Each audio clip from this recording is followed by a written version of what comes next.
good.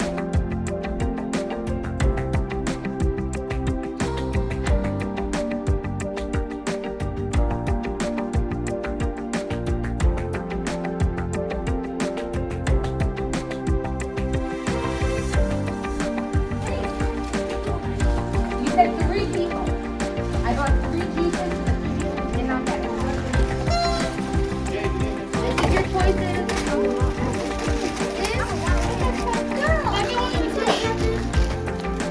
Anybody else? My name is Marcus, and I'm in 3rd grade. Alright, and what do you like about going to school? It's fun It's fun. Why is it fun? because I get to learn new stuff every day. Okay. And what do you like about the NYCID program? It makes me calm and happy. It makes you calm because you get to talk to like Miss C and like Miss Lisa and all the people. Why do they make you happy? Because they're fun and they're really nice. Okay, so they're really nice. Like, do you like all the activities you get to do? Like, what do you get to do with NYCID? We get to play outside. We get to play on iPads. We get to watch movies. And we get to play with a professional soccer player. Oh, wow, that's really cool. Okay, thanks, Marcus.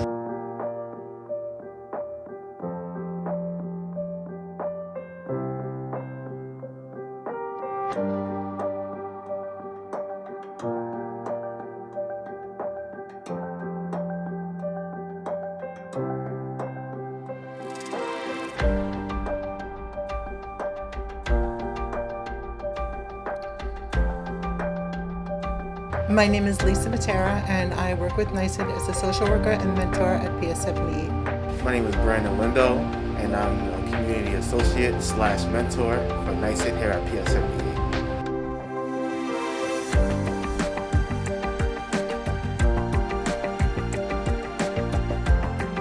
As a child, I had a few people in school that made it a much better experience, and always wanted to be someone that the kids could come to and talk to and make their day better, be part of it. I think it's important for children to have people in the school that they trust, not that they don't with their teachers and stuff, but sometimes the classroom is busy or overwhelming, and sometimes it's nice to have a place and a person that you can come to and talk to. I also feel that developing relationships with the students, you can approach them about things, approach the parents about things, and talk to them, and it's nice to have that one-on-one sometimes. So our caseloads are smaller than a teacher's in some ways, and our responsibilities are different, so we're able to have more one-on-one with the parents and the students and just be supportive throughout the school year. Mm-hmm, mm-hmm. And they have an adult that they can go to that's not their parent or their teacher. Right, so sometimes they're upset about something in the classroom, or they're annoyed with the teacher because they have an assignment that they don't want to do, and they can come to you as another adult, and you could give them that break or that few minutes to cool down and think about it and kind of talk to them and explore their feelings a little bit more. The teacher's got a classroom with 20 or 30 kids. Things are different now, but maybe on average. And it's hard for them to get that all the time, and some children need it more than others. So you're able to be there for them. I've been in this line of work for over 15 years. I grew up here in Stapleton, and when I was younger, I went to the community center. And the impact of that lifestyle and the people there that gave back and were not only interested, but involved in making a positive impact in these children's lives affected me so much that I had to in turn do the same thing. So once I was able to start working, that's the first thing I did was jump right into this line of work, and I've been doing it ever since. I really feel it's one of my passions, and it's been paying off for me very well in the way that I contribute towards people's lives. So I get to make other people's lives better, even if they not having a great day.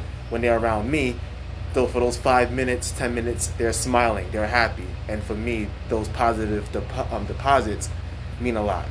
NYCID's presence is very much needed, very well, is very much accepted as well. So it's not only that there's a need here, the need has been accepted by the help that we provide. So we do a whole bunch of things. We mediate with the children when they need it. We watch over certain children to make sure that they're coming into school every day or that they're logging in. We speak to the parents. So we kind of serve as that bridge between the parents and the school to make sure that the children are in the best possible position to win. Good presidents. We've bonded with the students. We've formed relationships with the teachers, the parents. So we're able to assist in all different aspects. Like with the attendance, calling if the student's out a lot. Talking to mom, finding out what's going on. With the pandemic, with the computers, with the devices, with so many things that are going on, we are able to just step in. We've made home visits. We've brought devices to homes where a parent had a newborn and it's the middle of the winter and the child's doing remote learning and they can't get access. So we're able to fill in a lot of spaces that no other roles, I guess, really accommodate. Our program, we do mentoring, and as a social worker, we also do some supportive counseling to students, and that can be anything to support their academic and social growth, including attendance, meeting in small groups with different commonalities with the students, sometimes just doing some mediating with them. Then, of course, the mentoring programs, we would work out a contract with the students and the parents to try to strive about where they might have had weaknesses in the previous year and how we can work together to improve those. Sometimes the parents just like having somebody to call, and talk about it. Or sometimes the kid is having a bad day and the parent will give you a heads up and say, listen, they were upset this morning, they didn't want to come in, and you can offer to go to the classroom, during lunch or something when you're not intrusive, and just see how the kid's doing. The children that were coming in daily, we would have incentives for them, and other things too with the whole school. We did a bike raffle for the kids, like all the children that had the best attendance or the perfect attendance for their classroom was submitted into a raffle, and each grade was given a bicycle. So it inspires the kids and motivates them, because we know that the education is the reward for children coming to school, but sometimes kids need to see more in front of them, like, wow, look what I accomplished. We have our wall of fame, so now we've been telling the children, like, we're getting closer to the end of the year, pick something that you need to improve, like the last 2 weeks now that are coming, or the next 2 weeks that are coming up, let's work on this, whether it's being more participative in the classroom or doing more assignments or being less reluctant to do certain things, and just giving their best, and also focusing on the positive. It's always about the positive. Okay, so you missed a bunch of days, even with the parents, you missed a lot of days. Okay, moving forward, what can we do different? How can we improve this? And working with the parents too, because we are dealing with elementary school, so they're reliant on their parents, most of them, to get them in on time and stuff. So you have to find ways to motivate the parents too. And with the pandemic, we've gotten a lot of calls from our parents and just talk to them about how they're feeling, how they're dealing with it, what's stressing them, praising them for taking on the role of now a teacher and all of that, on top of not taking on the role of a teacher, but enforcing the remote learning and working with the students when they're struggling and balancing all of this. It's been stressful on everybody. I know we serve a pantry every Friday. Like I said, we speak to the parents who do weekly check-ins, attendance check-ins, basic wellness check-ins. We make sure that the mental stability and health of not only just the child but the family is there, so that like I said, the child is in the best position to come to school and to learn. If a child is very disturbed, it's hard for them to learn. We offer that. We offer an after-school program. So we have an incentives program where we give them rewards based off attendance and academic achievements. So there's a lot of things that we do, and I'm still learning. So I'm thankful to be in such a program that has these type of progressive programs in place. My average day looks like me waking up early, because I start my shift kind of early. I get in, I see the children when they come in during during drop-off. I see them when they come in during drop-off. They come check in with us, a handful of them, normally on their way to class. And then throughout the day, I head over to a few of the classrooms, check in with a few of the children, make a few of the phone calls to the parents, just to make sure that everything is okay. If a child happens to be absent, just, do a basic wellness to make sure that the child is well, that the family's well. And if they need any assistance, If I can't help them personally, I direct them to the right avenue to receive that help. And by then, my day is pretty much over. We get a few children that come into the classroom. We play a few board games with them, color with them, talk to them about their day, what's going on in class, what are they learning, and really, when you're having fun, time flies. Yeah. So my days they go by pretty fast, but it's fully engaged. So I get in about 8, usually a few minutes earlier. Some of the students start coming in like a quarter after 8. They'll stop in the office. They'll say good morning. I'll ask how their day was or their weekend, if they have anything planned, depending on the weather, what they did the afternoon before. And then once they all go off to class, we'll start to visit our students that are in the building just to see how they're doing. Sometimes we'll go over the attendance list and see we'll always go over the attendance list for the day before and try to call the parents to find out if it's a student that's got great attendance and they missed one day. But if it's a student that's missed a few days, you want to inquire, even with the devices, what kind of issues they're having. Different things that come up throughout the day that we'll try to assist with. Sometimes parents come up. We've been running the pantry, so it kind of gets broken up depending on what day of the week you're doing. As a social worker, I also have counseling students. So I try to meet with, I have, I think, 10 on my caseload now. So I'll try to see, 2 a day. So that's like a half an hour to 45 minutes, depending on the student. And then we'll usually assist with the after-school program for a few minutes in the afternoon while the teachers are transitioning to come in and just get the kids settled in, sometimes play a little game with them, get their snacks distributed. It's really about spending time with the kids and having kids running up to you and giving you a hug in the middle of the day, or coming to you if they're upset about something, and really knowing that you matter to them, because they become like yours. You care about them and you want to see them do well. Just knowing that you're there and that you are making a difference. We live in a world where there's so much going on all the time, and there's a lot of focus on negative things with the media and stuff. So when you're in it and, you are dealing with some of the harder aspects of it, but you're seeing the difference that you make. You're seeing a kid's attendance improve, their academics go up. You're sitting with them and they're reading a story and they're sounding out the words better, or the parent calls you and they're happy about something, or the parent calls you with a problem and you're able to help direct them in a way. We've seen some of our families that have been in shelters go into homes, and not necessarily because of us, but to be part of that support, to talk to the parent about the transition and the student about the transition, and make sure that everything is working and that they have access to devices if they go remote, or if it's been a lot, but it's all worth it. It's the idea of purpose and intentionality.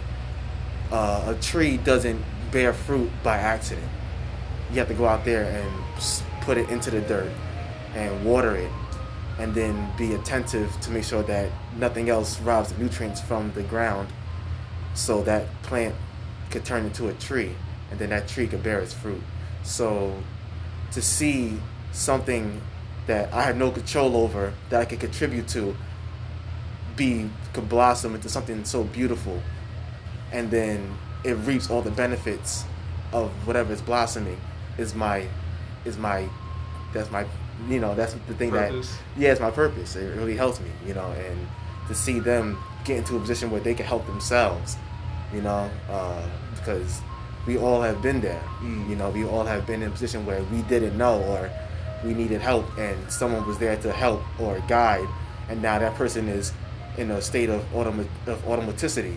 So to help the children reach that level where they could help themselves, I think you could teach a man to fish, and he could feed himself for a lifetime. So that's what we want to do with these children. We want to teach them, in essence, how to fish, so they can take care of themselves and be positive benefits to not only themselves and their families, but to their communities as well.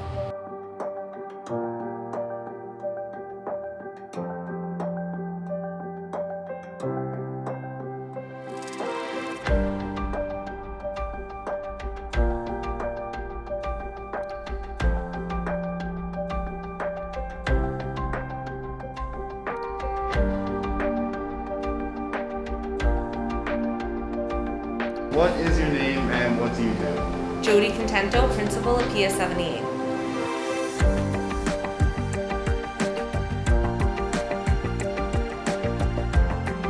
So NYCID has been fantastic, especially during the pandemic. We have been able to help families that had COVID with some food deliveries, we are able to create mentorships between the students and the families. We're able to provide incentives for attendance, and it's really making sure that any student that needs an adult has one. So that's been a tremendous impact. And during the pandemic, they were able to do some home visits for us, go to some houses, and provide different resources, sometimes even technology, and even a Wi-Fi hotspot, you know? Really depending upon whatever the need is for the community, they're definitely the bridge, and they close the gap for us. So it's actually been tremendous, and I really don't know how I would have gotten through the pandemic without them, to be honest with you. It's been, you know, we want to help everybody, and having that extra staff on hand has been extremely helpful and resourceful. And having NYCID to lean on truly has made such a difference. And the parents appreciate it as well, and I know they do. And I definitely appreciate it as a principal. So we are a community learning school. We definitely have a very strong focus on improving our attendance. We had like over 40% chronic absenteeism when we got NYCID as our lead CBO, and we've been able to reduce that number. So we're working very closely with families to remove some of the barriers that prevent them from coming to school, and we definitely are providing incentives to the student and or the family to make sure that they come to school. We have individual attendance plans for students to make sure that they're reaching their targets. We have an attendance team, we have attendance leads on every grade. We're very attendance focused and driven because we know that there's a direct correlation with attendance and academic achievement. So we want to make sure that the students are here, because if they're here, we know that they are learning, and that's why most of our efforts are towards attendance and mentorship. We do have counseling with NYCID, so we have 2 licensed social workers in the building at all times to help students navigate, it's not necessarily students, but families navigate. It could be the DOE system, it could be, providing them with information on outside external organizations that they might need.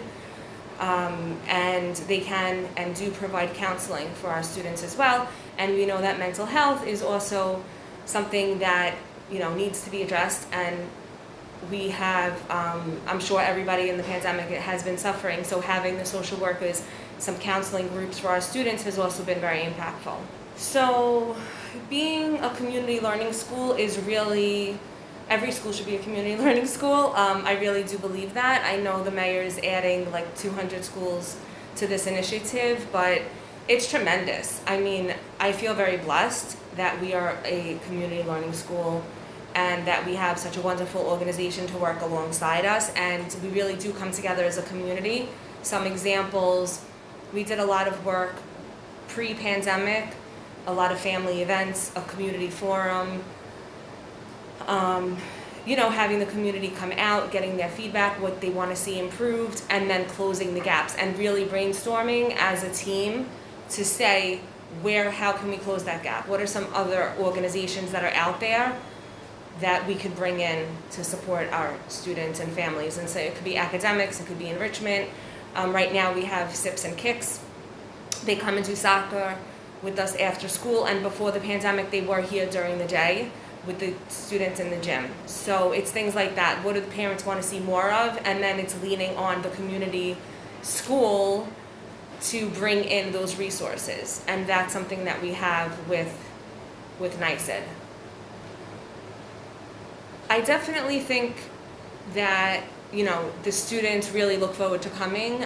We're really big on attendance and really having the students understand, like, when they do get a reward or an incentive, why they got it. And in the past we went on, like, maybe it's a basketball trip to a game, and the students there are talking about it, saying like, I got perfect attendance, So it's really important that the students know the why and that there's a purpose.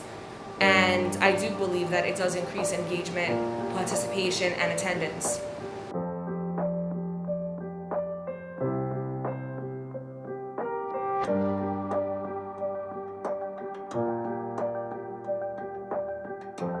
We improve lives. We improve lives. NYCID, we improve lives.